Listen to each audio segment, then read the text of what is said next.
ရှိအရ၌ရှိသောအနန္တစัจ java လာအနန္တတတ္တဝါတို့ဘေးရန်ခတ်လေးငြိမ်းကြပါစေဒေါသခတ်လေးငြိမ်းကြပါစေရှင်ရခတ်လေးငြိမ်းကြပါစေနှလုံးစိတ်ဝမ်းအေးချမ်းကြပါစေအနောက်အရ၌ရှိသောအနန္တစัจ java လာအနန္တတတ္တဝါတို့ဘေးရန်ခတ်လေးငြိမ်းကြပါစေဒေါသခတ်လေးငြိမ်းကြပါစေရှင်ရခတ်လေးငြိမ်းကြပါစေနှလုံးစိတ်ဝမ်းအေးချမ်းကြပါစေမြောက်အရ၌ရှိသောအနန္တစัจ java လာအနန္တတတ္တဝါတို့ဘေးရန်ခတ်လေးငြိမ်းကြပါစေဒေါသခတ်လေးငြိမ်းကြပါစေရှင်ရခတ်လေးငြိမ်းကြပါစေနှလုံးစိတ်ဝမ်းအေးချမ်းကြပါစေတောင်အရ၌ရှိသောအနန္တစัจ java လာအနန္တတတ္တဝါတို့ဘေးရန်ခတ်လေးငြိမ်းကြပါစေဒေါသခတ်လေးငြိမ်းကြပါစေ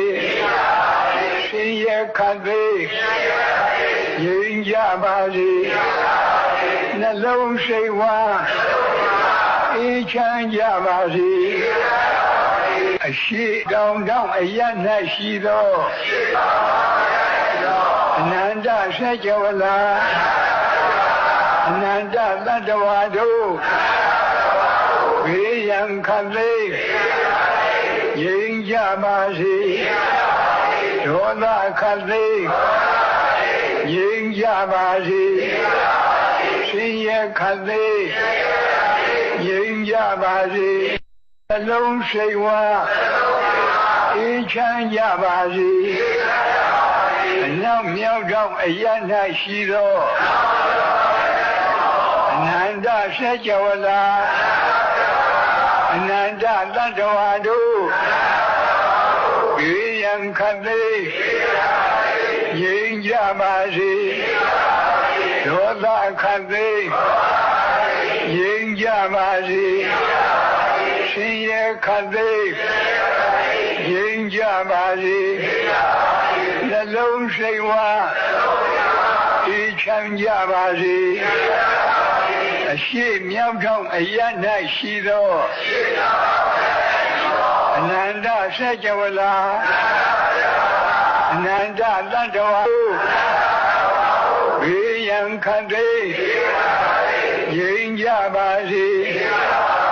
ဒေါသခတ်လေးငြိမ်းကြပါစေရှင်ရခတ်လေး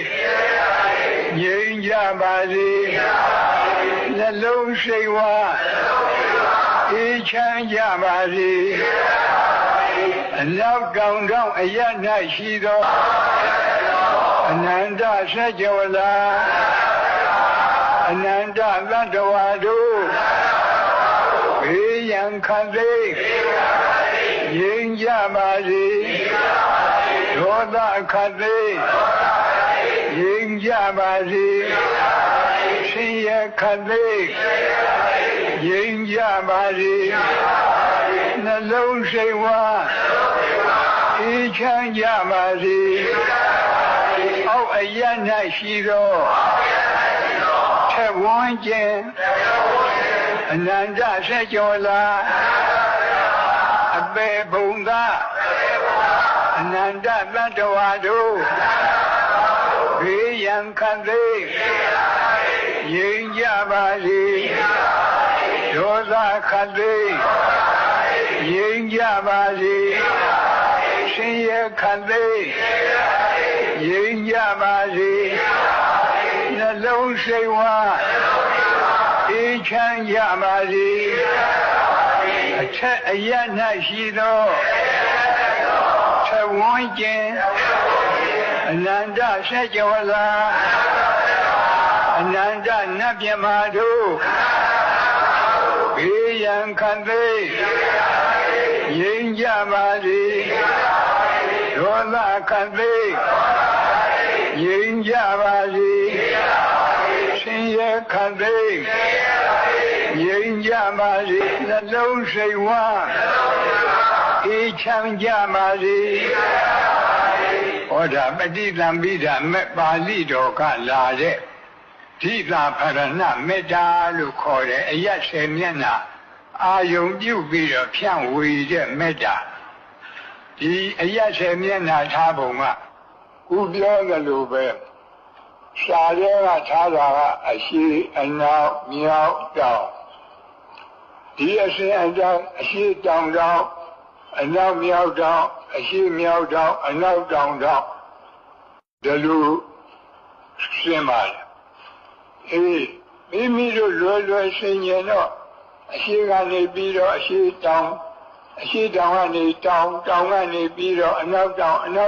နေပြီးအနောက်ကနေပြီးအနောက်မြောက်ကနေပြီးမြောက်အနောက်မြောက်ကပြီးတော့အရှိမြောက်ပြီးတော့အရှိလို့အဲဒီလိုဘုန်းကြီးတို့သိမြနမိတ်ကြားတဲ့အခါအယတ်ဆက်အောင်ကြားရတယ်လို့ရှိအဲဒီလိုအယတ်ရှင်အတိုင်းယခုလိုမေတ္တာပွားမဲ့ဆိုလည်းပဲပွားရပါပွားကောင်းပါယခုပြောတဲ့မေတ္တာဘာဝနာဆိုနည်းတွေဟာဘုန်းကြီးတို့ဒီခင်မောဆရာတော်ကြီးများပွားတဲ့ဒီအတိုင်းမှာဆိုရုပ်အတိုင်းမှာဟောတာအထက်အရာနဲ့အောက်အရာကြတော့လည်းနဲ့ထဝန်းကျင်အနန္တဆက်ကြဝဠာလို့ထဝန်းကျင်ကလေးထည့်ရဘာဖြစ်လို့တော့ဆိုတော့အဲ့ဒီထဝန်းကျင်မထည့်ရင်အောက်အရာ၌ရှိသောအနန္တဆက်ကြဝဠာလို့ထိုလိုက်ရင်ဒီဆက်ကြဝဠာအောက်မှာဆက်ကြဝဠာတိုက်တည်တတိုက်ပြီးတတိုက်အောက်မှာပေါ့ဒီဆက်ကြဝဠာတွေအနန္တရှိတယ်လို့ဒီလိုအဓိပ္ပာယ်ရောက်မဟုတ်ဘူးအမှန်ကဒီဆက်ကြဝဠာမှာအခုမြေအောက်မှာရေရှိတယ်ရေအောက်မှာလေရှိတယ်လေအောက်မှာအရတကာသဆိုတဲ့ကောင်းကင်ကြီးပဲရှိအောက်မှာဆက်ကြဝဠာတတိုက်မရှိဘူးဘေးပတ်ဝန်းကျင်မှာတော့ဆက်ကြဝဠာတိုက်တွေအနန္တရှိတယ်အဲ့ဒါဒီအာယုံရောက်အောင်လို့အောက်အရာ၌ရှိသောနောက်နာကထဝန်းကျင်ဆိုတာဘေးပတ်တယ်လို့ဆိုလိုတာအနန္တဆက်ကြဝဠာအဲ့ဒီဆက်ကြဝဠာကဘာဖြစ်လို့တလို့ပို့ရတုံးဆိုတော့ခုနကအရာရှင်းမျက်နှာပြောတုံးကအပေပုံသားတွေစိတ်ကအာယုံမရောက်ဘူးကိုယ်တိုင်ပို့ကြည့်လဲမရောက်တာတွေ့ရအဲ့ဒါကြောင့်အပေပုံသားတွေကိုအာယုံရောက်အောင်လို့အောက်အရာကပွားရထို့အတူပဲအရာရှင်းမျက်နှာပွားတုံးကအထက်ကလက်တွေဓမ္မတွေမပါဘူးအာယုံထဲမှာမရောက်ဘူးမိမိတို့လူတွေတပြင်းနဲ့တည်နေတဲ့လူတွေကိုသာအာယုံရောက်လို့အထက်ကနတ်တွေမြမတွေရမြစ်တာပွားရအောင်ဆိုပြီးတော့အထက်အရာ၌ရှိသောအနန္တဆက်ကြဝဠာလို့ဆိုတဲ့ရှင်းနာကထဝန်းကျင်လို့ထည့်ရတယ်ဒီအတိုင်းပဲဒီထဝန်းကျင်မထည့်လို့ရှိရင်ဒီဆက်ကြဝဠာရဲ့အထက်မှာဆက်ကြဝဠာတိုက်တည်ဆင်းလဲအနန္တဆက်ကြဝဠာလို့အဲ့ဒီလိုထင်သွားမယ်အဲ့ဒီလိုမထင်အောင်အဲ့ဒီအထင်ကိုတားမြစ်ပြီးတော့ထဝန်းကျင်ဆိုတော့ဘေးပတ်လေအနန္တဆက်ကြဝဠာ